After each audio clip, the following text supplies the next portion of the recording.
Baiklah, di sini saya Nifa Zahra dengan NIM 2130111050 akan menjelaskan tentang Orde Baru dari tahun 1966 sampai 1998. Nah, yang pertama kita akan bahas tentang latar belakang. Lahirnya Orde Baru ditandai Tri Tuntunan Rakyat atau Tritura yang terdiri dari 3 tuntunan, yakni pembubaran PKI, pemberontakan Kabinet Dwi Kora, dan penurunan harga.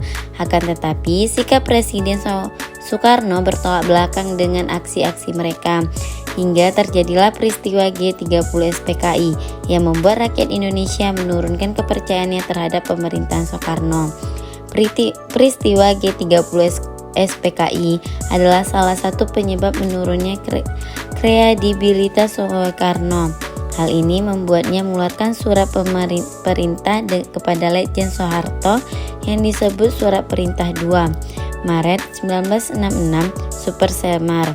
Super Semar menjadi titik awal berkembangnya kekuasaan Orde Baru. Dalam surat perintah tersebut, Soekarno menunjuk Soeharto untuk melanjutkan segala tindakan demi keamanan, ketenangan, dan stabilitas politik. Selanjutnya, sistem pemerintahan. Di Orde Lama, komunisme dan gagasan yang bertolak belakang dengan Pancasila sempat meluas. Hal ini membuat Soeharto di masa jabatannya melakukan indoktrinasi Pancasila. Beberapa metode indoktrinasi yang dilakukan yaitu menerapkan pengajaran 4P, pelaksanaan, pedoman, penghayatan, dan pengamalan Pancasila di sekolah.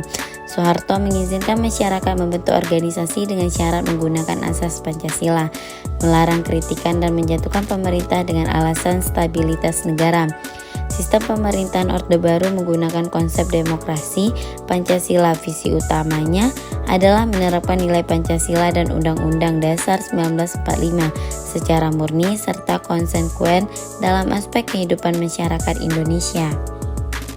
Nah, selanjutnya kita juga akan membahas tentang penyebab jatuhnya Orde Baru, perekonomian Indonesia yang melaju pesat dan pembangunan infrastruktur yang merata untuk masyarakat di Orde Baru diikuti dengan praktik korupsi, kolusi, dan nepotisme. Hal ini menyebabkan kurangnya kepercayaan terhadap Presiden Soeharto dan memicu aksi demo mahasiswa dan masyarakat umum. Demonstrasi semakin gencar setelah pemerintah menaikkan harga bahan bakar di tanggal 4 Mei 1998. Terjadi juga tragedi Trisakti, yaitu tertembaknya 4 mahasiswa di depan Universitas Trisakti yang semakin mendorong masyarakat menentang kebijakan pemerintah. Tahun 1997 sampai 1998 merupakan periode Orde Baru yang menjadi masa kelam bagi masyarakat Indonesia. Perekonomian yang terjadi melesat langsung mengalami penurunan, disusul dengan berakhirnya rezim Orde Baru. Selanjutnya kita juga akan membahas tentang era reformasi sampai sekarang. Nah, era reformasi atau era pasca Soeharto di Indonesia dimulai pada tahun 1998. Tepatnya saat kejatuhan Soeharto, Presiden Soeharto mengundurkan diri pada tanggal 21 Mei 1998 dan digantikan oleh wakilnya saat itu B.J. Habibie. Masa reformasi dalam arti sempit meliputi periode 1998 sampai 2004, yaitu sampai dengan pemilihan umum Presiden Indonesia 2024 pertama.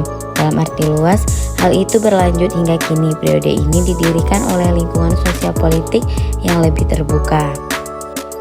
Selanjutnya ada isu-isu selama periode ini, antaranya dorongan untuk menerapkan demokrasi dan pemerintahan sipil yang lebih kuat, elemen militer yang mencoba untuk mempertahankan pengaruhnya, Islamisme yang tumbuh dalam politik dan masyarakat umum, serta tuntutan otonomi daerah yang lebih besar. Proses reformasi menghasilkan tingkat kebebasan berbicara yang lebih tinggi, berbeda dengan penyensoran yang meluas saat Orde Baru. Akibatnya, debat politik menjadi lebih terbuka di media massa dan ekspresi seni makin meningkat. Peristiwa-peristiwa yang telah membentuk Indonesia dalam periode ini diantaranya serangkaian peristiwa terorisme, termasuk bom Bali pada tahun 2002, serta gempa bumi dan tsunami Samudra India pada tahun 2004. Nah, selanjutnya krisis finansial Asia yang menyebabkan Indonesia semakin melemah dan besarnya ketidakpuasan masyarakat Indonesia terhadap pemerintahan pimpinan Soeharto. Saat itu menyebabkan terjadinya demokrasi besar-besaran yang dilakukan berbagai gerakan mahasiswa di berbagai wilayah Indonesia. Pemerintahan Soeharto semakin disorot setelah tragedi Trisakti pada 12 Mei 1998 yang menyebabkan 4 mahasiswa tertembak mati dan kemudian memicu kerusuhan Mei 1998 sehari setelahnya. Gerakan mahasiswa pun meluas hampir di seluruh Indonesia di bawah tekanan yang besar dari dalam maupun luar negeri. Soeharto akhirnya memilih untuk mengundurkan diri dari jabatannya pada tanggal 21 Mei 1998. Setelah pengunduran diri Soeharto, Wakil Presiden B.J. Habibie dilantik sebagai presiden dan melakukan berbagai reformasi politik. Pada Februari 1999, pemerintah B.J. Habibie mengesahkan Undang-Undang Partai Politik yang mencabut pembatasan jumlah partai politik. Sebelumnya, pada masa Soeharto hanya 3 partai politik yang diperbolehkan. Partai politik juga tidak diwajibkan berideologi Pancasila. Hal ini mengakibatkan partai politik bermunculan dan 48 diantaranya akan bersaing dalam pemilihan legislatif pada tahun 1999. Pada Mei 1999, pemerintah B.J. Habibie mengesahkan Undang-Undang Otonomi Daerah yang merupakan langkah pertama dalam desentralisasi pemerintahan Indonesia dan memungkinkan provinsi untuk lebih berperan dalam mengatur daerahnya. Pers lebih dibebaskan dalam pemerintahan Habibie, meskipun Kementerian Penerangan tetap dipertahankan. Tahanan politik seperti Sri Bintang Pamungkas, Muchtar Pakpahan, dan Sazana Gusmao juga dibebaskan atas perintah B.J. Habibie. Selanjutnya kita akan membahas tentang kepresidenan Abdurrahman Wahid tahun 1999 sampai 2001. Pada 1999, Abdurrahman Wahid atau Gus Dur menjadi Presiden Indonesia. Kabinet pertama yang diberi nama Kabinet Persatuan Nasional adalah Kabinet Kondisi yang mewakili beberapa partai politik. Partai Demokrasi Indonesia Perjuangan atau PDIP, Partai Kebangkitan Bangsa atau PKB, Golkar, Partai Persatuan Pembangunan PPP atau Partai Amanat Nasional atau PAN, dan Partai Keadilan atau PK, Perwakilan Non-Partisan dan Militer atau TNI juga ditempatkan dalam kabinet. Salah satu reformasi administrasi negara yang dilakukan Gus Dur adalah penghapusan Kementerian Penerangan, senjata utama Orde Baru untuk mengendalikan media, dan pembubaran Kementerian Kesejahteraan yang telah menjadi korup pada masa Orde Baru.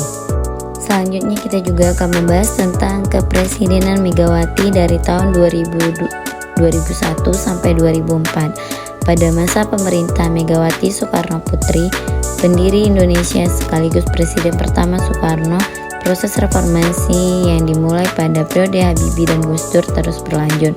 Meskipun berjalan lambat dan tidak menentu, Megawati mengumumkan susunan kabinet gotong royong pada 10 Agustus 2001 untuk membantunya mengatur negara selama kabinet ini bertugas. Megawati tidak pernah melakukan pemberombakan kabinet, hanya mengangkat beberapa pelaksanaan tugas karena beberapa menteri mengundurkan diri sehubung dengan pencalonan mereka pada Pilpres 2004.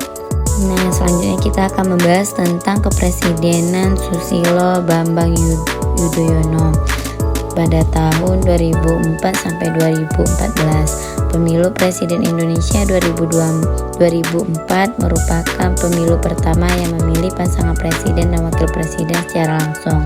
Pasangan Susilo Bambang Yudhoyono atau SBY dan Yusuf Kala memenangi pemilu setelah melewati 2 putaran pemilihan.